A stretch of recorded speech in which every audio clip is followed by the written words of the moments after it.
Hello, AP World History friends. Welcome to our Cram. This is the penultimate World History Cram before the ultimate Cram finale a week from tomorrow. I'm going to go ahead and put up a couple polls to get us started, and I'll share some slides. So I'm Eric Beckman, and I am here to help you get ready for your AP World exam. So first, if you look down at the bottom of the chat, you'll see a little poll come up here. These are the different skills that are assessed in the free response questions, or at least the four biggest ones that are assessed in the free response questions. Short answer question, DBQ, LEQ. So I'm looking for where you feel the strongest. Like, where can I call on people to help each other as we prepare for this task? So thank you. A lot of responses coming in, really good participation. We have Natalie here in the chat. Very good to see you, Natalie. Yeah, Natalie's amazing. Lots of stuff, right? Oh, I got my fresh Fiveable t-shirt on here. This is my most recent swag coming in. Oh, very interesting where people think they're good and where people are maybe a little less sure. So take a look at that. Then I'm going to do a second poll in a moment. So don't you worry about that. Okay. Oh, that one's still, yeah, it's still going.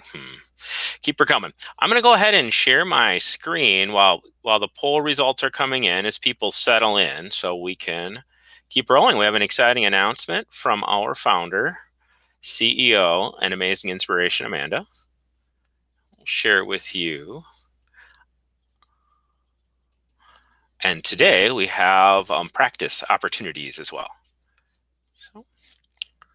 So this is the third stream that relates to the AP World Free Response Question, FRQs.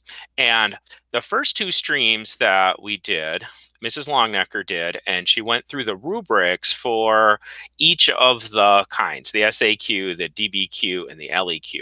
So this stream is going to take more of a literal tips and tricks approach. We'll be looking at kind of the micro level, how to craft sentences, phrases even, to earn rubric points and demonstrate your thinking. Set yourself up for success.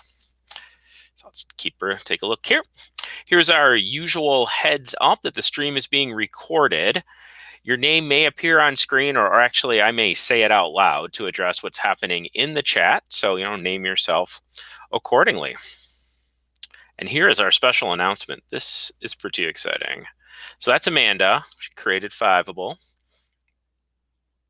3 years ago? Wow.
All right, sounds like I had some audio fail there. I think I'm gonna have to unshare. I usually don't share the audio, so maybe if I stop sharing, screen share again.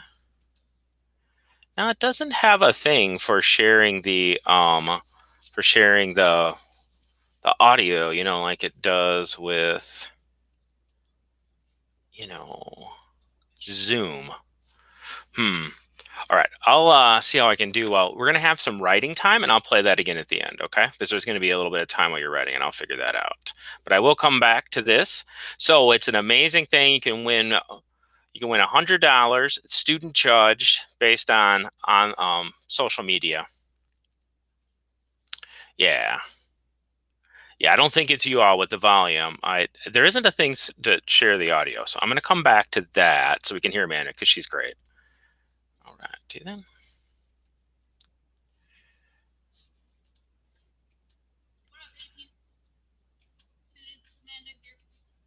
All right, so these are the channels plus the TikTok where you can share your experience using those hashtags that you saw in the video and with a chance to win $100, cover your exams, all kinds of good stuff.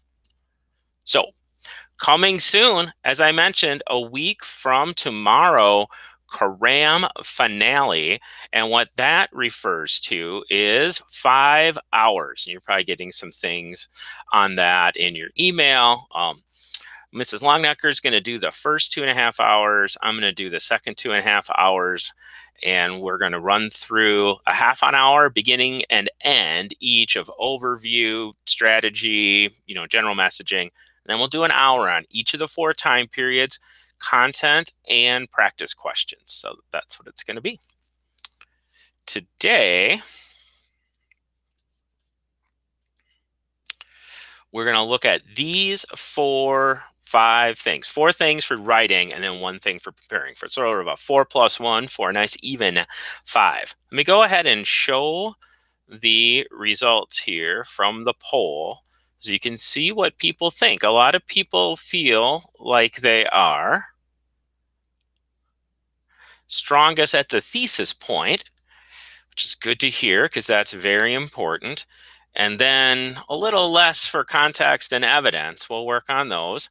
And then reasoning is the biggest struggle. So we'll take a look at reasoning from a few different angles because it can mean different things. I think statistically, for what it's worth, the evidence point is the most frequently awarded. So you might be better at it than you think. Let's take a look. And here we go. All right. My first tip for you, like I said, this is going to be a like a literal tips and tricks thing. So we'll take a look. My first tip is to remember you do not need to memorize the rubric. Even right now, this is too much to read. And so you want to remember that when you see these directions, you can very quickly annotate them to show you the rubric because it's hidden in there. It's just that if you didn't know that, it would be too much text to read to figure that out.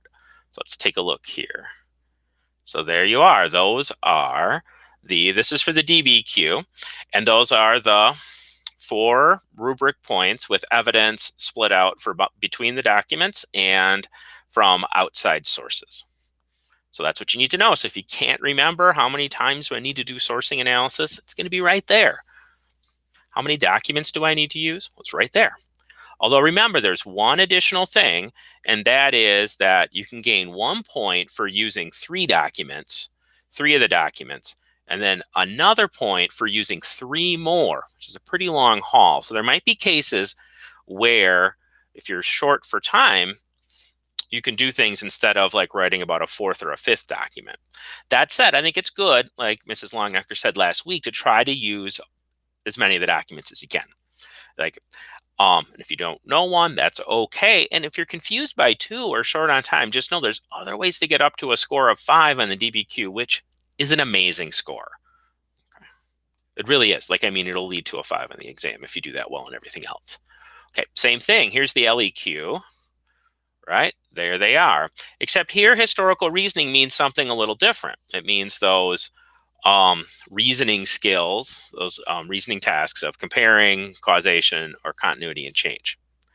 Again, the evidence is worth 2 points, and so there's something to take a look at here. And that is 1.4, using the examples accurately. And it's going to need to be at least 2. It could be more, so use as many examples as you can. But if you're just using them accurately, then that's worth a point. And if you're using them as evidence, and I'll talk about the difference there, using them as evidence, then it's 2 points. So those are 2 points that you can get from writing one body paragraph. And if you cap that off with a few sentences of historical reasoning, you can earn 3 points in a body paragraph. Put a nice intro with a thesis and context on that, on top of that. There you are. You have a 5. It's a great score. And then you can build up from there. If you do really well, you can maybe get that 6 with that, special reasoning, if you will, down here. All right. I'm going to show here I'm going to do 2 things here. One is I'm going to open a second poll so I can see which exam people are taking, which will help me. I'm also going to have you take a look at this prompt, which I think Natalie has posted below as well, that we're going to use as practice. Now, I know that not everyone's doing the long essay question, but the skills that go into the long essay question are assessed in the DBQ and in the SAQ. So it's perfectly good practice, even if you're not writing an LEQ. It's not necessarily useful for you to write a whole LEQ, but going through the process can be helpful. All right, let's take a peek.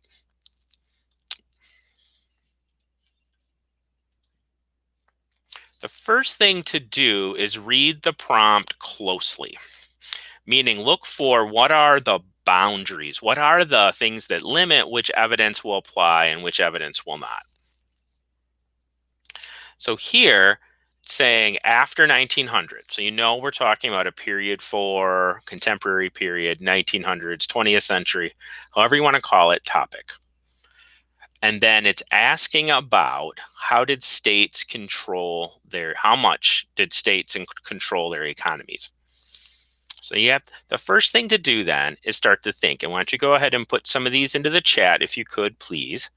What specific examples would be relevant evidence for this prompt? Whether you're doing the LEQ or the DBQ or the short answer question, oftentimes the best thing to do is to start with a kind of brain dump. Like, what are some facts that that you can use to answer this question? What's your evidence? Right? And I see some coming in there. Hi tells us that 5-year plans with Stalin, brilliant. Right? We have great leap forward in the chat. Perfect. Okay, so what are some other examples of states controlling their economies or not? Yes. Kayla says Reagan. Yes, because Reagan's an example of things moving toward less control, right? Somebody's talking about systems like capitalism, communism, countries like the USSR. I'm seeing New Deal and laissez-faire. So all those things together, these are some possibilities if you're still thinking. Maybe not Marshall Plan. That's in the chat here because that's not domestic. That's not, so really it controlled their economies. So the Marshall Plan is not an example of that. That would be an example of foreign policy. But this is a really good point to say, time for me to point out that if you were to do something like that, then if you were to do something like that, it's not going to hurt you. Like, that doesn't count as an example, but it doesn't hurt you. The reader just read right through that. Like, oh, Marshall Plan is economic. It's not like way off base, but it wouldn't count here. Okay. And then you would take that information and organize it. I suspect what you might do is kind of look, okay, which of these things show control, which of them don't? And then after you think of some evidence, as you write it down and start writing, other things might come to mind. And then you take that evidence and you organize it into your thesis. So I really recommend that you start with the evidence and then build your thesis. And especially at first, a straightforward thesis is just fine because you just want to answer the question and provide some kind of reasoning. Okay, so now that we have an idea here for this one, we can take a look. Okay. Before we do that, though, let me go ahead and show you the poll results so you can see what everyone's up to. It looks like most people are, and if you haven't had a chance, why don't you go ahead and vote so you can see when we're taking the exam. There's 3 exam dates, and your school, I think, in general, will be choosing. So if you take a look here, we have May 10, May 20, June 3rd. When are you taking the exam? Okay. Looks like we have a lot of voters in here. So most people are taking it on the 10th, but it's pretty close with the later 2 exams. So kind of half and half in terms of who's doing only SAQs and who's doing SAQs and LEQs. So again, if you're just doing SAQs, the same skills apply.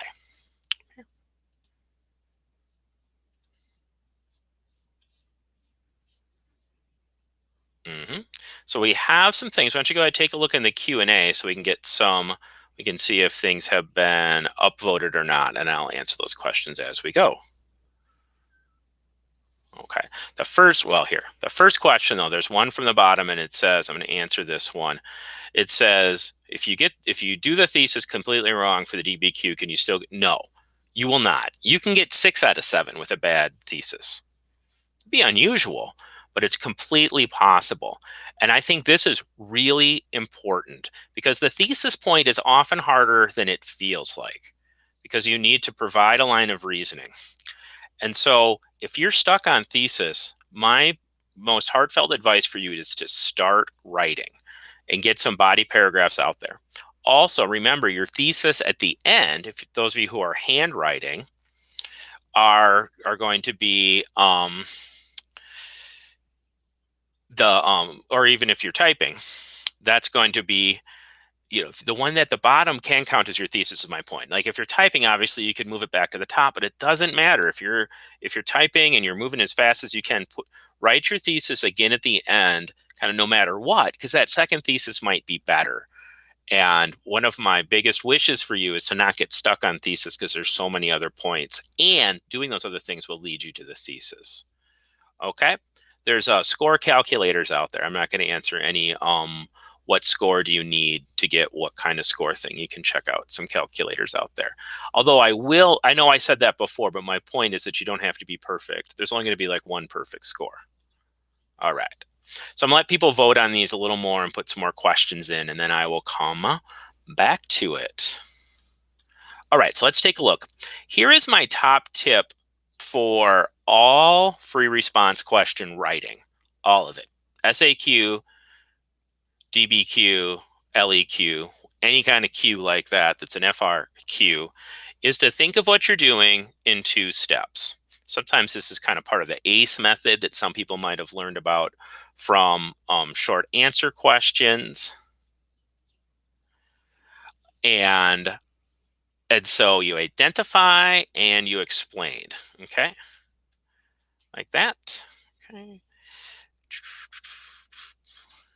So what does that look like? What does that mean? Identify and explain. So with the thesis, that means you want to identify how much. So the prompts for the LEQ and DBQ are going to say evaluate the extent to which, or develop an argument that evaluates the extent to which, like that. So the question is, how much? So your thesis needs to address the prompt. That's identifying an answer to the prompt. So with the question that we have there, you might say, state control, most states controlled their economies a lot. I mean, that would be an evaluation. Okay. And then it's just as important to explain how or why that happens. Okay. How or why does that happen? So how did states control their economy, or why did they control them? What's happening there? With this one, I think how is probably your better question. Yeah, we're going to do a couple practice questions in here, including the one we just did. We'll talk about that. And this is a question here that we could use, for outside evidence. Okay, I'll talk about, there's 2 different ways to do outside evidence. I'm looking at the question, sorry. Take a look here at the context then. So you want to identify a broader development. And that's going to be one of the key concepts, one of the big things. And then give an example of it, and then explain how it relates to the prompt. Remember, every single thing you write, you're identifying and explaining. Identify and explain. That's the most important thing to do. So you want to identify the context, what else is happening, and then you want to think about how does that relate to the prompt. Okay, we'll look at an example of that in a minute. I have examples from the question that I showed you for you to see, because that's something that comes up here a lot. Okay. With evidence, again, you want to identify what it is, what it means, and then you want to explain how it supports or relates to a claim. Okay. And then finally, reasoning can work a couple ways. There's kind of two kinds of reasoning that are in the different kinds of questions. Again, you want to identify something about the source and then explain how it affects the document. With sourcing analysis on the DBQs, which comes up, that's a hard thing for kids. And my best advice there is with sourcing the documents, analyzing like the HIP or HAP or CAP, is to identify something and then explain how it affects the document. Don't just speculate. Don't just say this could be biased against the Chinese government, say, or this could be biased, in one direction or the other. But then explain, how do you see that? Why is the person writing about what they wrote about? So you could say this person, as a merchant, this person is writing about the accounting system, right? So if that's in the document. And we're going to talk more about the other kind of sourcing in a minute. All right. So here are some examples. Here are some examples that we'll look at. And these are from this question. So here's the prompt down here. So why don't we go ahead and take a look, and which one here do you think is better? You can just go ahead and put it in the chat, left or right. Which succeeds, and then we'll see what the good thesis is doing. Left or right? Where's the winner? Find the winner for us.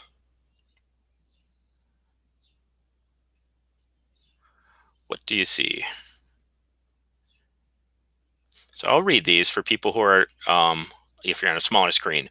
The first one on the left says, the global nature of financial markets and the emergence of multinational corporations in the late 20th century led to staggering economic inequalities. Getting a lot of votes here. So which one is addressing the prompt?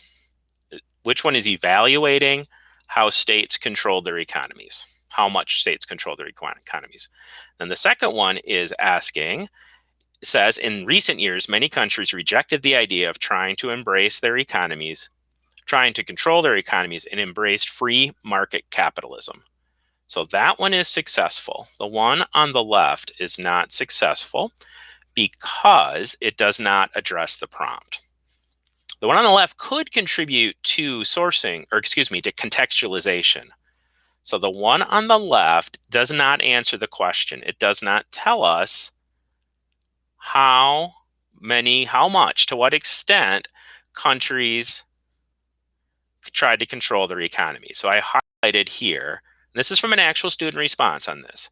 I highlighted on here the part that's identifying a response to the prompt. It's saying many countries rejected. So many is an evaluation. It's saying that many countries rejected what was happening. Okay. And then this is the line of reasoning. It's embracing free market capitalism. Somebody used the Reagan example from before, and you might pair that with like the New Deal, which somebody else had said too in the chat, and been like, it used to be like this, and then it became like that. Embraced free market, right? No, the prompt is asking how much. It doesn't go against the prompt, because the prompt is this is an important point. This might help you. Like if it asks you to evaluate the extent of something, 0 is an appropriate response. Evaluate the extent to which, something happened. Well, maybe it didn't happen at all. 0, the null hypothesis, is always appropriate. Yeah, so maybe that's a key thing when you're thinking about it. You should always look and see what would be nothing. So the extent to which countries control their economies, well, many countries stopped trying to control their economies so much. That's this student's thesis. Yeah, thank you, Natalie. Right? No, you do not need to mention specific evidence in your thesis. What you're looking for, yes, people like that. That's an important question. People, you want to think of it like a Goldilocks kind of a situation. You don't want it too hot, too cold. So you don't want your specific evidence doesn't go here. So you can kind of see embrace free market capitalism. So examples might be things like Ronald Reagan, Margaret Thatcher, the World Trade Organization. Maybe a contrast embrace, that means they're changing a little. So they might have some things like the New Deal. Okay. So here, many countries rejected it. So that's more specific in the prompt, which is just asking, um, and then, but it's not like the full on evidence. So we have a question here. Do you have to specify a specific amount, like, 23% change or something like that? Not necessarily, but I think an adverb is a good idea, or an adjective. Like here we have many countries, or significantly changed, or only slightly, right? Would be things. So you can think of an adverb and then a reason. Okay. That basic process is more important than any kind of claim counterclaim structure for students. Okay, because you can always develop your counterclaim and then incorporate that into your final thesis. So you want to have an answer to the question and then a reason. So an adverb and because. I mean, that's the basic thesis. All right, let's take a look now at context and see how that works. So here we have two contextualizations. They're both historically accurate. One is contextualizing the prompt and one is not, even though so again, the one that's not isn't bad. It wouldn't hurt anyone, but it doesn't contribute to the score. So the one on the left says, Hitler never forgot Germany's harrowing experience with hyperinflation. And then on the right, it says, as shown by the experiences of the 1800s, unregulated capitalism could lead to probably supposed to say periodic, economic crises and create persistent social problems having to do with poverty, crime, and urban sprawl. Many economists and politicians, and then it goes on from there. So which one of those two is providing context for this prompt? And again, remembering that the prompt is about, one or more is about states controlling their economies. So what do we think, left or right? Which one succeeds? And then I will show you the answer. And we're going to have a little bit of writing time in a bit as a practice, and I'll take a closer look at the questions that are in the Q&A then. Okay, yep, and if you can know, this one people are doing well. People are getting the one on the right. Now, again, the one on the left could be part of evidence. It could be part of this prompt. And it is true, but the one on the right here is going to lead us into the states controlling their economies or not, because it's going to lead into a thesis that probably says they did attempt to control their economies more. Let me show you here. So unregulated capitalism, that's the broader development. This would need another sentence, which we don't see here, which would connect it to the prompt. So it'd need to many economists and politicians. So politicians here is beginning that connection to the prompt, because politicians control states, or are part of, make up states, and then they can, whether or not they control their economy. So this is what we see here. So this is an example of the context being something that came before. So the prompt says 1900s. So then your context could be 1800s. Kind of see what the student's done here. Like, what do I know about the 1800s? Now, let's say you didn't know anything about the 1800s. Well, then you could talk about the 1900s. Right. The Great Depression, World War I, World War II, the Russian Revolution, those were all context that was used by, multiple students, various students, to address this prompt. Okay. Now, here we're going to take a look at evidence. Both of these would qualify for the first evidence point, which is accurately using an example relevant to the prompt. So they're both true, and they're both specific enough to be evidence. but one of them is clearly supporting an argument and the other one is not. So that's what we're looking for here. So one is just naming something that is an example of the prompt, and so that's the lower evidence point. And then the other one is showing how that relates to the prompt in some way. So again, we're always looking at the prompt. Oh, so people are voting already. That's good. The one on the left says, in early 20th century Japan, the state attempted to control the economy indirectly by supporting and partnering with large private businesses. So this is a sentence that would be buried in a body, not buried, bad way, but in a body paragraph, right? Then on the right, it says, Mao Zedong's Great Leap Forward is one of the best examples of communist states controlling their economies. Okay. Now, those are both correct. And when someone actually said Great Leap Forward in our chat, brainstorm. So yeah, that's going to work. And I'm sure it came up a lot in this essay. Okay. All right. So here, you can see that the key phrase here is control. So you want to use the language in the prompt to answer the prompt. You want to use the words there to show that you're doing it. So if it's supposed to be relevant to the prompt, well then here we are, controlled, and then up here we have control. So show how it controlled that. This one here would work if it said Mao Zedong's Great Leap Forward, controlled the economy by. See this word by here? The words by and because are your friends. Like, you should just plan on using those words a lot, or some synonym, but it doesn't have to be a synonym. You don't have to be fancy. I'm sure you've heard that this is not like a holistic essay. You're, small grammatical errors, you're writing on demand, small grammatical errors, using the same words too much, like according to your English teacher, those things aren't going to be a problem here. So by and because, those are your friends. Okay? Right. Control. So that's evidence. Now, these things here, this would also be the same if you were using evidence to set up the, if you were using evidence in a short answer question, it would be the same thing. Like, using the language from the question would be a way to use it to support an argument. Okay? Or in the DBQ, if you were using outside evidence. Somebody asked about using outside evidence in the DBQ. And I would say that there's sort of two ways to do that. One is to come up with an example that is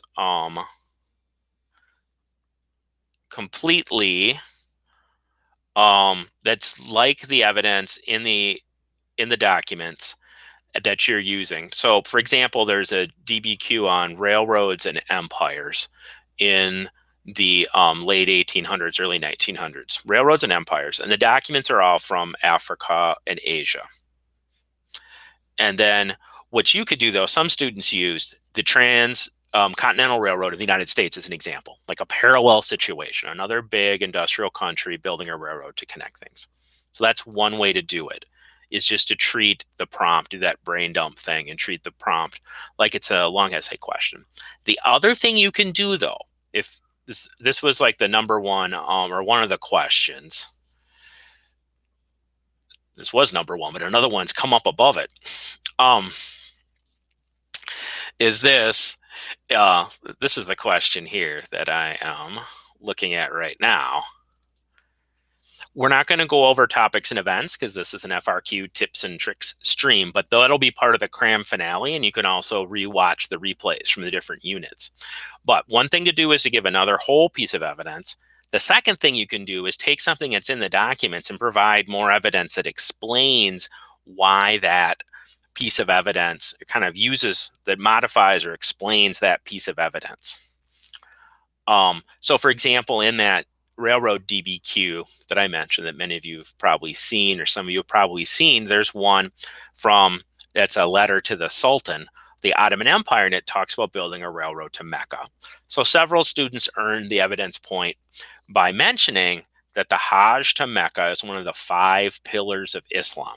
That was specific enough to be evidence because it was used then to help build the argument. And then they would say, well, this is why the Sultan might be interested in hearing about this railroad because of the 5 pillars of Islam. Okay. Now, for reasoning, the reasoning skill, same thing that I just did with using evidence, use the words to show the skill. Now, with historical reasoning, for the short answer question and in the long essay question, it's these 3 things. So what you want to think about is how do you do that? Well, you should just generate a list of words that gets in your head that you can use for comparison, like similarly, differently, as opposed to, in the same vein, on the other hand, like for similarities and differences. The same thing with causation. You should just, it is okay to literally say this caused that because. It's also led to, contributed to, resulted from. Now, you kids are smart. So just, you could generate, a list of words that you can use. You only need a couple. You can reuse them. Same thing, continuity and change. Continued, changed. Use those words. Okay. So let's take a look. Here is from the same essay. Again, you can just think of this like it's a, just a prompt. Okay. So what we're looking for here is which skill do we see? So the Bolsheviks believed in communism and instituted state-sponsored industrialization. To gain a labor force, the government tried to imitate Britain's enclosure acts by creating larger farms to be run by just a few peasants, while the others went to factories as part of the new economic policy, or NEP.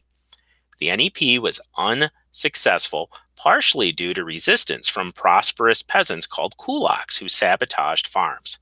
This is similar to the failure of the Tanzimat reforms in the Ottoman Empire. The only really successful state industrialization was the Meiji Restoration in Japan because of much greater sense of national loyalty and unity. So which skill does this show? So again, here's our skills. Is it comparison, causation, or continuity and change? Right, some people have it already. Thank you. Peyton is in first for the win. Thank you. Right, similar to. Right, just use the word. It can be, right? Yep, it's all coming in now. People are seeing it. Very good. So this is showing comparison. And this earned that reasoning point for this essay. So you don't have to figure out which reasoning skill the prompt is looking for, because you can use any of them. Like you could compare to. That would be a way to evaluate the extent. You could analyze cause and effect. Okay? You could use any of them to deal with any of the questions in one way or another. So just be sure you're using one and they're listed in the directions. Okay, how about this one? Joseph Stalin created the 5-year plan in which he specified how much of each good had to be produced to last 5 years. That's not quite right, but it's not wrong enough to matter. This affected farmers. Again, that's the wrong spelling of affected, but it's not a big deal. And their crops. Instead of only growing food for themselves and their families, they would now have to grow food for others. This angered the farmers and caused them to not grow crops at all. This in turn caused a famine. Stalin decided to severely punish the farmers and force them to grow crops. So this is an example some of you mentioned. It's a possibility for this prompt. So which skill do we see here? As you take a look at this, which skill is this using, right? It has it right in there. And I was looking for the examples they gave, and then this is what we had. So it caused them to not grow crops at all. This in turn caused a famine. All right. What we're going to do now is we're going to turn to a short answer question, and we're going to do a little bit of practice on it. Yes, very good. People are coming in with that. And this is linked in the discussion threads below, so you can go to it and look at it. You can also see it here on the screen. And this is a portrait of the Kangxi Empire. Yep. I'm saying yep because the chat people are saying this affected, caused, causation. A lot of people picking up on the main idea from that last one. So here we have the Kangxi Emperor. He is as a young man and as emperor. Those that top left and bottom right, I goofed that up when I moved this stuff around. Sorry. But you can see these are two portraits that hung in the palace. So you'd be taking a look at this. And then the question is, here, I'm going to take a look at this question. Oh, someone has an SAQ question. Let's go ahead and look at one of the prompts here.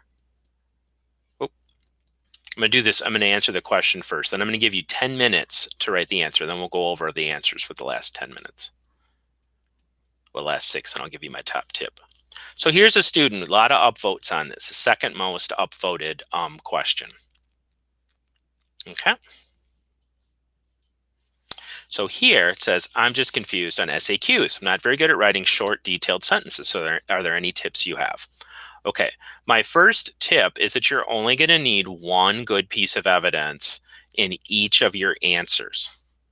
1 or 2 if you're doing a describe, so you go from one thing to another. So you don't need a lot of detail in each sentence. You just need to have detail in your answer that you're using as evidence. So there's going to be a lot. There's always going to be multiple ways that students can earn credit for their response to a prompt. So my first thought is, don't let the perfect response be the enemy of a good response. So you're either going to get 0 or 1. There's no 0.5. There's no 1.5. It's either you do it or you don't. So it doesn't have to be amazing to earn the point. You just have to use evidence to address the prompt. So my first tip is to think of your evidence first. What are you going to say specifically? Secondly, my second tip then is to use the language in the prompt to address the prompt. Okay, so use the language in the prompt to address the prompt. Meaning, like we saw before, that one said states controlled their economies. Then the student, when they were using the evidence, they used the word controlled. It's okay to use a synonym, but it's also perfectly fine to use the language that's in the prompt. So use the language in the prompt, have a piece of evidence, and then have a sentence that either literally or essentially says because or by, and go forward from there. All right, let's go ahead. I'm going to give you 10 minutes where I'm going to stop jabbering and people can just write a response to this in the linked Google form. There you are. Thank you, Natalie.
Okay, we're back. We have 12 submitted, but I bet a few people have a few things to do or have a few things they can submit. Yep, there's 13.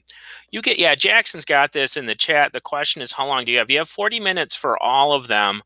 You're going to probably spend more time on the ones with writing. That's why I went with 10. Plus, we were all staring at the pictures for a few minutes. So you can go ahead and do that. It would be, but I don't think you should spend 13 minutes on each one.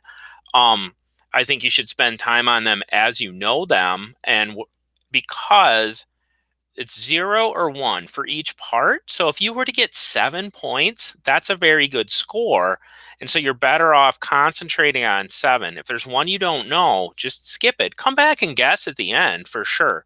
But you want to be spending your quality time when you're not rushed on the ones that you understand the best. So that's why, oh, good, 18 are in now. I'll take a look at some examples with this. So I'm only going to look at 2 of the questions. There is, yeah, but do what you want, man.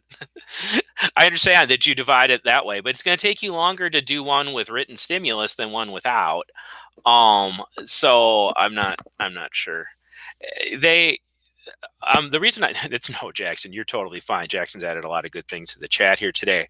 Well, the thing is, the College Board will give you advice. That's the advice you would follow if the test was being graded 90, 80, 70, 60, like a test in your class, but it's not graded like that. Like half of the raw score points is passing.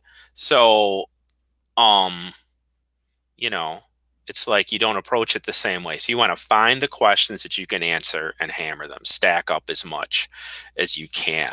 But that's a good rough rule of thumb to have. Yeah. Well, yeah. I mean, it is an odd thing. It's great. It's good and bad, the College Board. Okay, let's go ahead and take a look at this question. I'll explain one way in which the point of view. Now, the important thing with doing this is to take the is to take the situation, whatever you're analyzing, and then do that as, right. I'm going to take here. There's a number of good responses here. I'm going to read a few.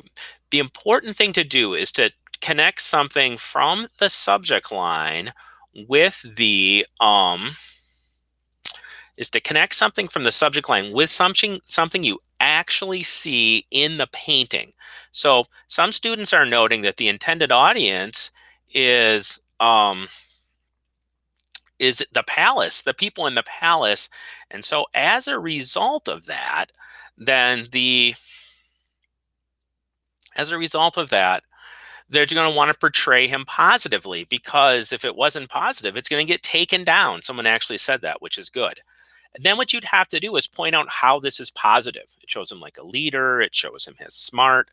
You have to take the way you think the sourcing is affecting the document and then point to something in the document where you see it.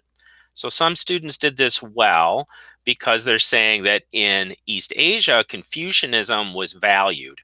And so showing him as a scholar was a way, to show him positively. So that's taking the audience and the historical context together. They want to show and the purpose. They want to show the emperor positively, so they show him as a Confucian scholar because there's books. Like, you want to come back to the document and not just speculate. Okay. So some people pointed that out. The Qing dynasty was the Manchu dynasty, so that's part of the historical situation. So the Manchu were pastoral nomads before they took over China, and so showing him as a Manchu warrior is a way to show him is a result of that historical context. So those are two things that happened there that were good.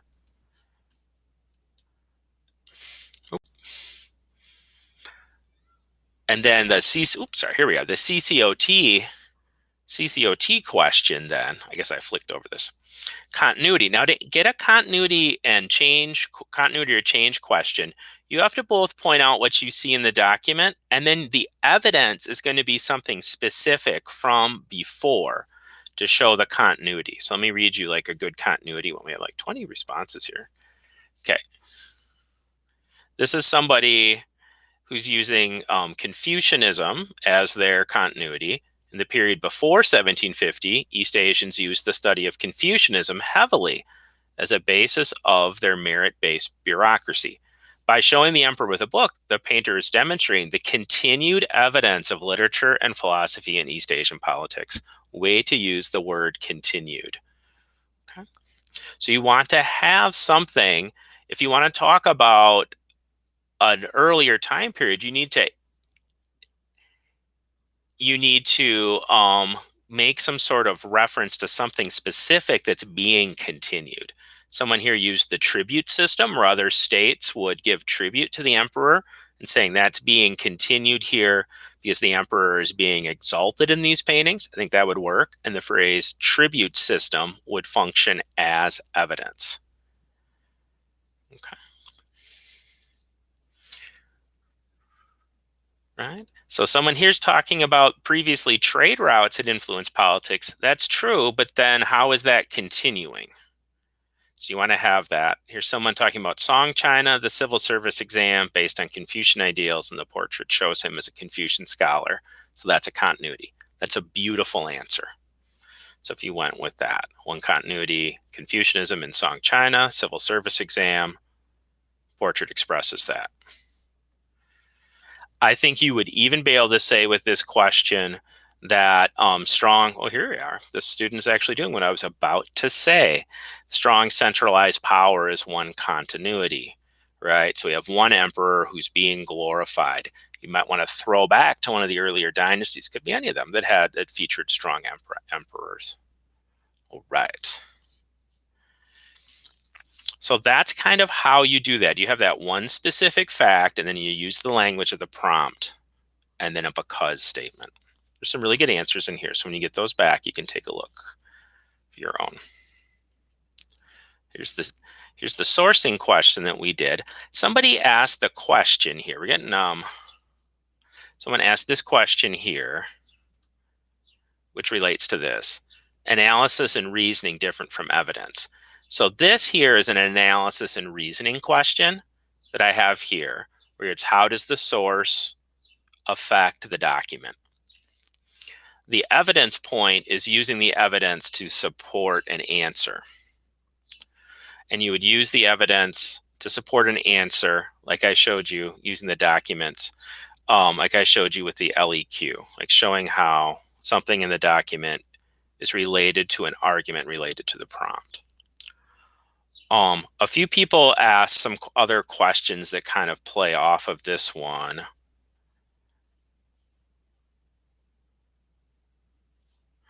Like when you look at it, this question here, be the same thing. When you're talking about, I really like what Emily is adding and Carmen are doing there.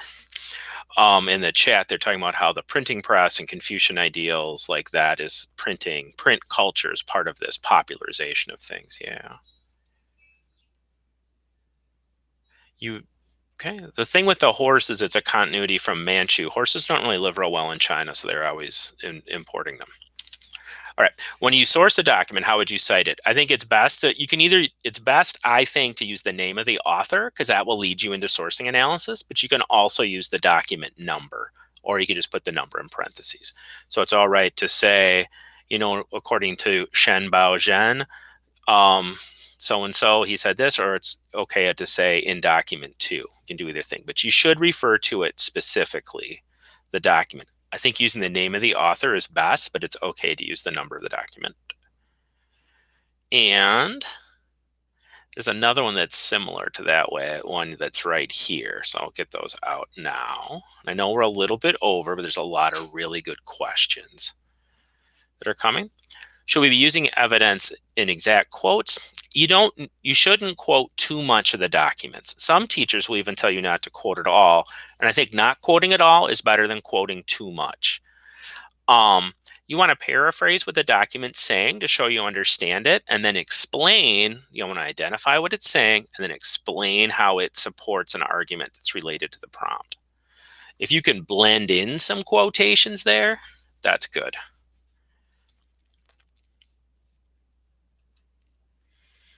All right. Now I'm going to go to my last slide, and then I'll come back if people want to hang around for a little mini after party and look at some of the responses, other responses. Okay. This is my last point, and it kind of answers some of these questions about how should I review that people are asking in the Q&A also. And this is one way to do it. The most important thing, some real game there, Jackson. We got some sweet kind of stuff in the chat. All right. So reviewing for your free response question, the best thing to do is to organize the facts that you have. And just think like and you can do this by time period and theme that I have here, or you could do it by time period and location. You could do it by location and theme. You can pick the different variables, but it's really just to think of examples, and making this yourself is better than memorizing one from someplace else, because you won't be able to hold a huge number of things in your brain and do the reasoning skills. So you just want to start by thinking, what are the big ideas? Like if you're reviewing for an LEQ that you know, or a DBQ SAQ that you know that's on a specific time period, then you're thinking, okay, what are the examples that I know from this time period?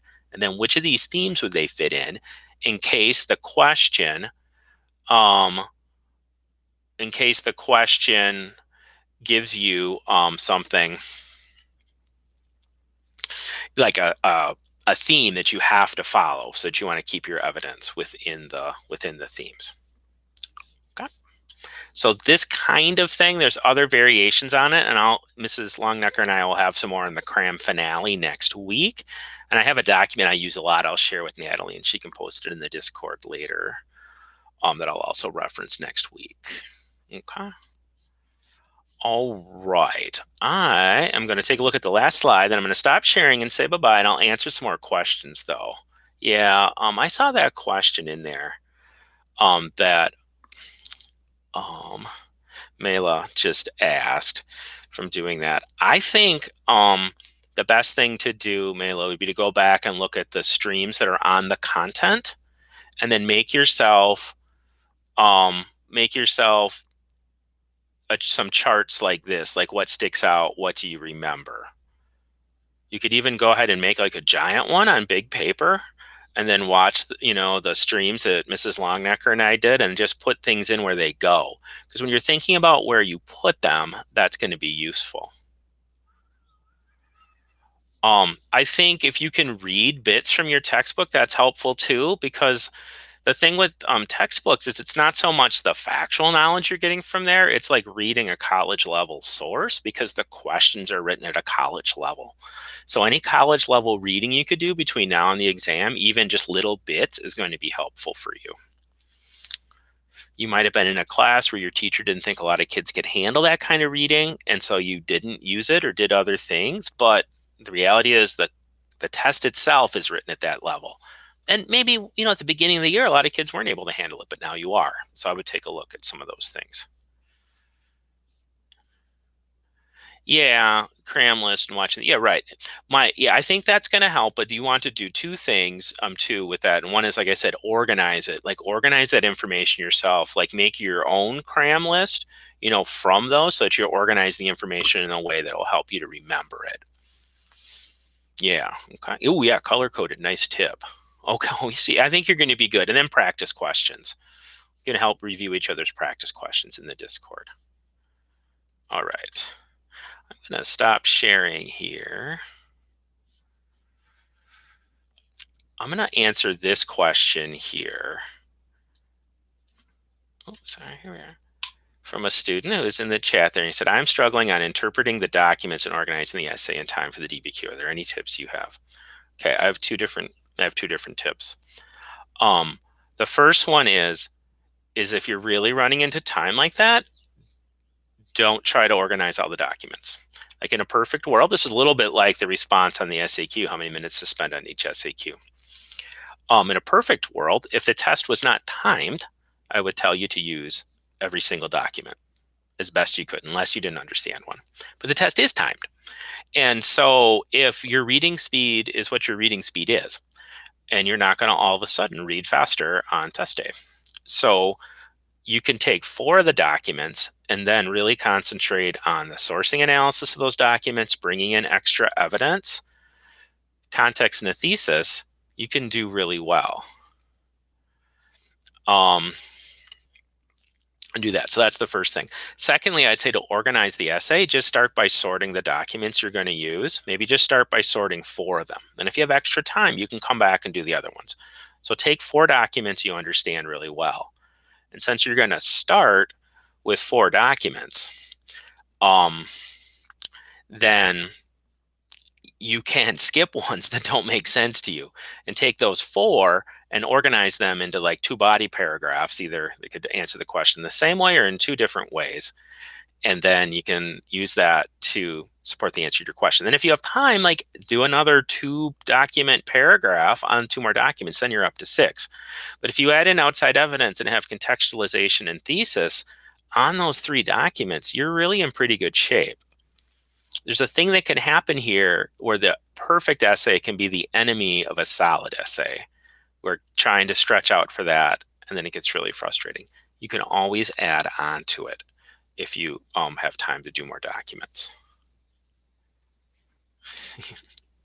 I'm liking the chat here. And I think a good thing about dates, people are saying, one thing you can review is what are the most important dates, and having a discussion about which dates are most important. That's a really good way then to bring out some ideas about what is important. Somebody asks if they can't read your handwriting, what happens? It doesn't get scored. But people can read a lot. I've never had that happen, but there used to be legends that they would do anything like blow it up on huge paper, and that doesn't happen. But people who study medieval handwriting can read kind of anything. So I've never seen one disqualified, but if no one at the table can read the word, it doesn't count. Yeah, making your own Quizlets is an awesome idea. All right. I think that is what I have time to answer here, because a lot of these questions are coming up and people have answered them in the chat. So thank you so much. Looking forward to seeing you all in 8 days, along with a lot more people. So this is our extra group. Oh, there's one other question that comes up a lot that I am going to do. Then I'll say goodbye for sure. And that is that 7th point. The reason why it's difficult for teachers to explain is it's a new point on the rubric and it's extremely rare. That railroad DBQ I mentioned, I was an official grader for that. I graded over 700 essays, including some that were really short or maybe even blank, but 700 booklets. And I awarded that point 7 times. And that's not me. Like, I was on standard with everybody else. The readers are doing what other people do. I mean, so that's not my opinion. That's what I saw in that. So that's 1% of the essays. So it's really rare. So there's not that many examples of it. So that's, again, part of why, if you're trying to figure out how to get that point, it might take a lot of oxygen away from doing something else. All right. So the way you get that is a few ways. On the DBQ, it's when it's not having a counterclaim in your thesis. This thing came up before about the counterclaim in the thesis. That's not going to get the complexity point, and you can get the complexity point without doing that. It's when you're looking at each document and pointing out the limitations in the document.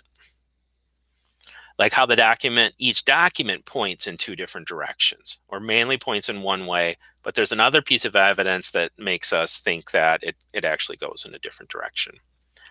I think from a student perspective, lots of sourcing analysis on the DBQ and lots of outside evidence. If you bring those things in, then you are treating each document complexly.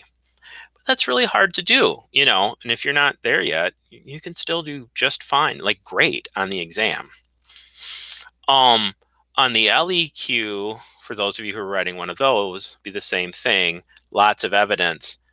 It's not an evidence point, but you can't do complex reasoning without a lot of evidence, right? Because you can't show complexity. There's no formula for complexity. At one point I typed that in a teacher form and I went, this is why this is silly. There's no formula. There's no like sentence frame I can give you to get complexity, just showing how things are complex. So if you're a student who experiences time pressure, I wouldn't worry about this, because you can rack up plenty of points to get to a 5 on the overall exam. Yeah, that way. All right.